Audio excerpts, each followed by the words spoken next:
Olá, bem-vindos a mais uma análise aprofundada aqui. Hoje a gente tem um material bem instigante, viu? São trechos do que parece ser o capítulo 11 de um livro, Kryptonita. E o foco é, assim, uma visão bem específica sobre idolatria, obediência e contentamento. Nossa missão aqui é tentar desembrulhar essas ideias, os pontos principais que essa fonte traz. Oi. E olha, logo de cara o material já desafia, né? Aquela ideia mais comum de idolatria. Exato, não é só estátua, imagem. Não. Sugere que certas atitudes, sabe? Até desobediência ou a falta de contentamento podem ser vistas como idolatria. Pelo menos é a visão do autor. Então vamos ter que expandir um pouco o conceito, parece. Exatamente. A perspectiva que eles trazem é de uma conexão bem forte, eu diria, entre infidelidade na aliança com Deus. Eles usam esse termo aliança, né, que remete a um pacto sério, e a idolatria. A comparação é como um adultério num casamento. Começa lá no Antigo Testamento e vai até o Novo, tentando redefinir o que seria colocar algo, ou até a si mesmo, no lugar de Deus. Essa metáfora do adultério é bem forte, né? O texto cita Tiago, é isso? Falando disso dentro da aliança? Isso, Tiago escrevendo para cristãos, usando essa linguagem de adultério, para descrever a infidelidade ali. Não é só quebrar uma regra, sabe? É trair um relacionamento. A pessoa seria como um cônjuge infiel a Jesus Cristo, que o texto chama de um marido. É uma imagem bem impactante para começar a discussão. Sem dúvida. E para ilustrar, para dar corpo a essa ideia, para onde o texto nos leva? 1 Samuel 15. A ordem divina veio pelo profeta Samuel e foi bem clara, bem severa até. Destruir tudo, né? Homens, mulheres, crianças, animais, como um juízo por ataques passados contra Israel. Exatamente. Uma ordem bem específica. E Saul, ele parece que obedeceu no começo, né? Reuniu o exército, atacou, mas aí tem o porém. É aí que entra o ponto crucial que o texto destaca. Ele poupou Agag, o rei inimigo, e também o melhor do rebanho, ovelhas, bois, o que eles acharam valioso. Então ele destruiu só o que era desprezível e inútil, como diz a passagem, aquela obediência com ressalvas. Isso. E a reação divina, segundo a Bíblia, foi imediata. Arrependo-me de ter posto Saul como rei, pois ele me abandonou e não seguiu as minhas instruções. O ponto que o material explora é justamente esse, obediência parcial. O autor até usa uma analogia, né, do pai com o filho adolescente que faz 90%. Ah, sim. E reclama que o pai foca nos 10% que faltaram. Uma analogia Sim. que pega, né? Pois é, a fonte argumenta que Saul provavelmente fez muito mais que 90%. Ele liderou uma guerra, matou milhares. Destruiu muita coisa. Muita coisa. Mas para Deus, na perspectiva do texto, essa obediência que não foi completa foi vista como abandono. Rebeldia. A conclusão da fonte é taxativa. Obediência parcial é desobediência total, nesse contexto. Seria tipo não dar a Deus a honra completa que ele pediu. Entendi. A questão não é a porcentagem, mas a disposição do coração, né, de seguir tudo. Mas ainda assim, a ligação direta dessa desobediência com a idolatria, como o texto faz essa ponte. Boa pergunta. Aí entra a análise de uma fala do Samuel para o Saul. 1 Samuel 15, verso 23. A citação que o texto traz é: pois a rebeldia é como o pecado da feitiçaria e a arrogância como o mal da idolatria. Só que o material destaca um detalhe. Esse é como, em algumas traduções, estaria em itálico, indicando que foi adicionado pelos tradutores para dar fluidez. Não estaria no hebraico original. Exato. O que levaria a fonte a sugerir uma leitura mais direta. Rebeldia é pecado de feitiçaria e arrogância é o mal da idolatria. Entendi. Então não é só parecido, é a mesma coisa. A arrogância é idolatria. Exatamente. Essa é a interpretação oferecida. Quando alguém sabe a vontade de Deus, mas a despreza, o que o texto chama de arrogância, e coloca a própria vontade, a própria agenda, os desejos ou até a opinião do povo acima da instrução divina. essa atitude em si seria idolatria. O ídolo não é uma estátua. O ídolo é a própria vontade, o próprio ego. Faz sentido. Saul, mesmo achando que estava certo ou cedendo à pressão, teria cometido idolatria ao priorizar esses outros fatores acima da palavra clara de Deus. O ídolo era ele mesmo, ou o desejo de agradar o povo, ou, sei lá, o valor que ele viu no gado. Entendi. A idolatria é como essa inversão de prioridades, onde o eu, ou o que eu acho melhor, toma o lugar da orientação de Deus. E o texto fala das consequências disso para ele. Fala, e de forma bem enfática. Argumenta que essa idolatria raiz teve efeitos devastadores na vida de Saul. Ele ficou cego para a própria desobediência, sabe? Ele negou no começo, né? Depois culpou o povo. Exato. E aí o texto descreve uma espiral. Trocar a verdade pela mentira, um pensamento que ficou tolo, que o levou a fazer coisas terríveis. Desenvolveu inveja, raiva, violência. Até consultar uma feiticeira no final. Isso. O texto apresenta essa degeneração toda não como fatos isolados, mas como consequência direta daquela idolatria inicial, de colocar a própria vontade acima da de Deus. É como se, ao rejeitar a direção divina, ele tivesse perdido o rumo completamente. Exatamente. A idolatria fundamental dele não seria adorar imagens, mas falhar em honrar a Deus com obediência total. E essa idolatria interna abriu a porta para todo o resto. Essa visão sobre Saul é bem forte. Mas o texto não para aí, né?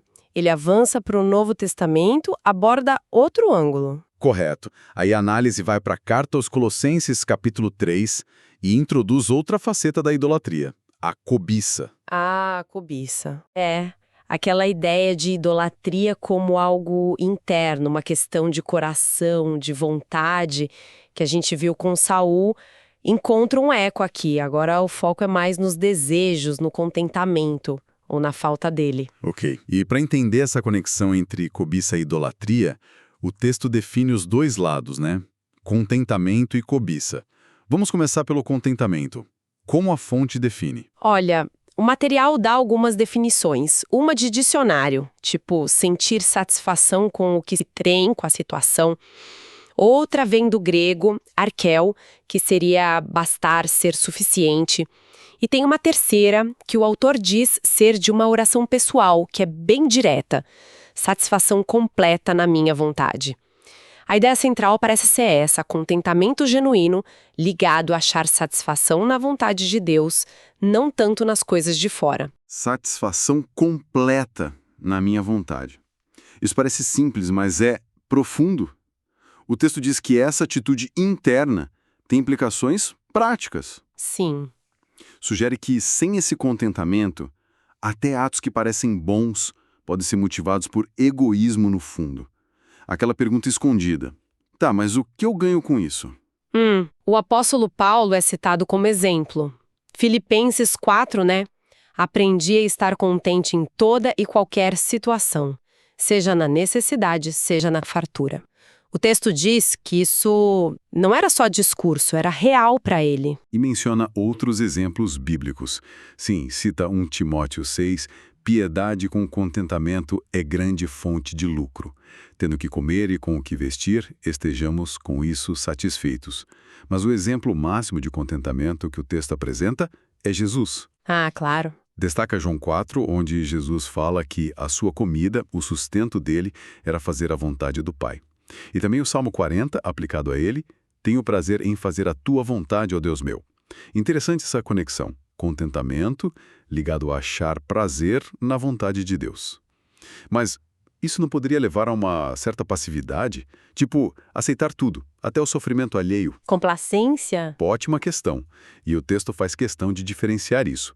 Contentamento não é complacência.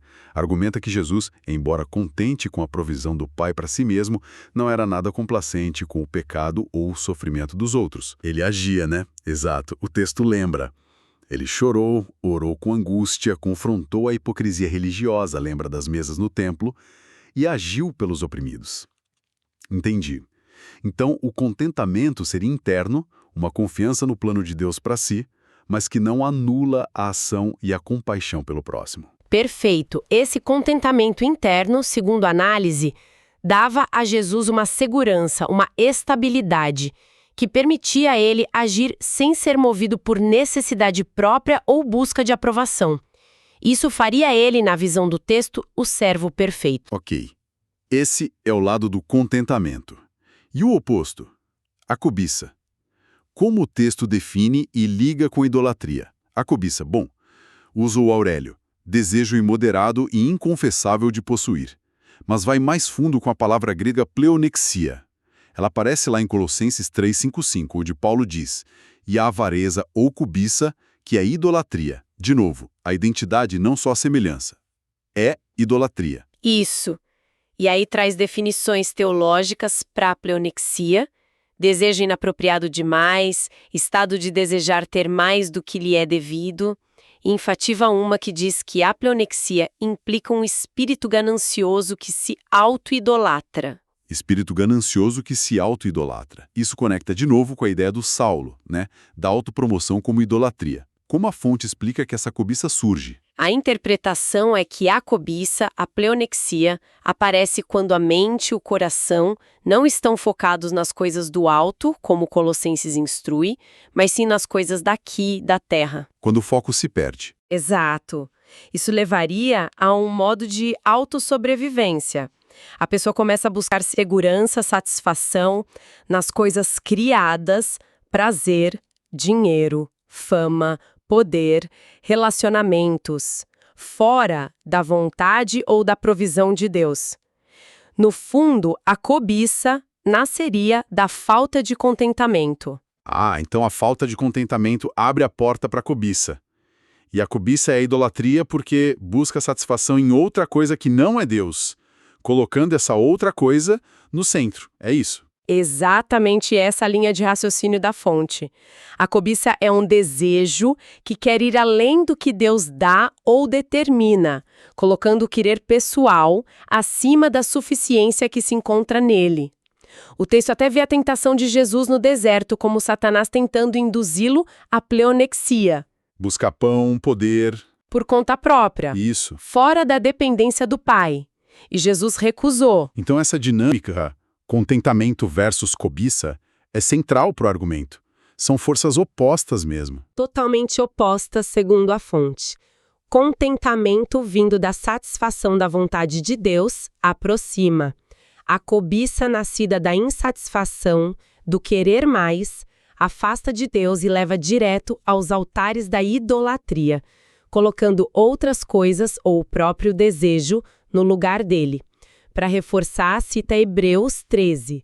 Conservem-se livres do amor ao dinheiro e contentem-se com o que vocês têm, porque Deus mesmo disse: nunca o deixarei, nunca o abandonarei. O contentamento gera confiança, segurança, mesmo na dificuldade, porque a fonte da satisfação é Deus, não as circunstâncias. Fica bem clara a construção do argumento, ligando a atitude interna, contentamento ou cobiça, diretamente à adoração, seja a Deus, seja a ídolos, que podem ser desejos, bens ou o próprio eu. E como o material fecha essa análise toda? A conclusão reforça a seriedade disso tudo. Afirma que essas verdades estão nas Escrituras para que não haja desculpa. Usa até uma frase forte. Nenhum de nós poderá apresentar-se diante de Deus e dizer: mas, Senhor, eu não sabia. Pesado. Assim como a criação revelaria Deus a todos, as Escrituras revelariam sua vontade para quem tem acesso a elas. E o texto reconhece que pode ser difícil aceitar isso, sabe? Essa ideia da obediência parcial ser idolatria, ou da cobiça ser tão grave. Imagino que sim. Aceitar que uma falha que parece pequena ou um desejo por algo mais possa ser classificado assim pode gerar resistência, né? Como o texto lida com essa dificuldade? Olha, ele apresenta isso não como uma acusação pura e simples, mas paradoxalmente como uma bondade e misericórdia de Deus. A lógica é melhor Deus mostrar o padrão alto que ele exige para que a gente possa buscar ajuda para chegar lá, do que deixar a gente iludido numa falsa segurança. Mostrar o problema seria o primeiro passo para buscar a cura, então. Isso. E qual seria a solução, o caminho proposto, já que o próprio texto diz que a idolatria pode cegar a pessoa, como aconteceu com Saul? Como alguém identifica isso em si mesmo? Essa obediência parcial, essa teimosia, essa cobiça? Porque se a pessoa está cega, exato. Diante dessa dificuldade de autoavaliação, a fonte sugere um passo bem prático e espiritual. Pedir ativamente ao Espírito Santo que revele essas áreas escondidas. A ideia é que você precisa de ajuda divina para enxergar. E aí, se algo for revelado, uma área de desobediência, de arrogância, de cobiça, o caminho é o arrependimento sincero. Confessar, pedir purificação e, muito importante, pedir também a capacitação divina para conseguir seguir Deus de todo o coração dali para frente. A ênfase é na dependência de Deus para tudo, para revelar e para dar força para mudar. Entendi. Então a proposta final é um chamado à autorreflexão, mas com ajuda espiritual, seguida de arrependimento e busca por capacitação para uma obediência mais completa e um contentamento mais profundo. Ok, então recapitulando rapidamente. A gente explorou hoje uma perspectiva bem particular sobre idolatria, vinda desse material do livro Kryptonita. Vimos como o autor redefine o conceito, né? Indo muito além das imagens. A desobediência, mesmo parcial, se nascer da arrogância, colocar a si mesmo acima de Deus, é idolatria. E a cobiça, aquele desejo por mais vindo da falta de contentamento com Deus, também é idolatria. Exato. Nos dois casos, a raiz do problema, segundo essa fonte, é colocar a própria vontade, os desejos, a agenda pessoal no lugar que deveria ser de Deus. A história de Saul foi o estudo de caso da desobediência como idolatria. E o contraste contentamento versus cobiça ilustrou a outra face dessa idolatria interna. O fio condutor é essa internalização do conceito de idolatria. Não só atos externos, mas atitudes do coração e da mente que tiram Deus do primeiro lugar. É um padrão bem alto, né? Obediência total, contentamento completo na vontade divina. Desafiador, sem dúvida. E isso nos leva a uma reflexão final, que meio que emerge dessa análise toda, baseada só no que o material trouxe. Sim. Pensando na forma como o texto liga tão diretamente a obediência parcial, a rebelião, a arrogância, chamando isso de idolatria, e como define a cobiça, a falta de contentamento também como idolatria, a questão que fica é: como essa perspectiva, se a gente levar a sério, poderia reconfigurar a nossa autoavaliação no dia a dia? Como alguém passaria a olhar para aquelas áreas onde a obediência não é completa, ou para aqueles momentos de insatisfação com a vontade de Deus, não mais como falhas pequenas, mas como possíveis manifestações dessa idolatria interna que a fonte descreve? Que impacto essa reclassificação teria na busca por uma vida mais alinhada com esses princípios? Uma pergunta que incomoda um pouco, mais pertinente, né? Que brota direto dessa análise. E com essa questão no ar, a gente conclui nossa exploração detalhada desse material específico de hoje. Esperamos que essa conversa tenha sido esclarecedora e, quem sabe, tenha deixado aí alguns pontos para reflexão.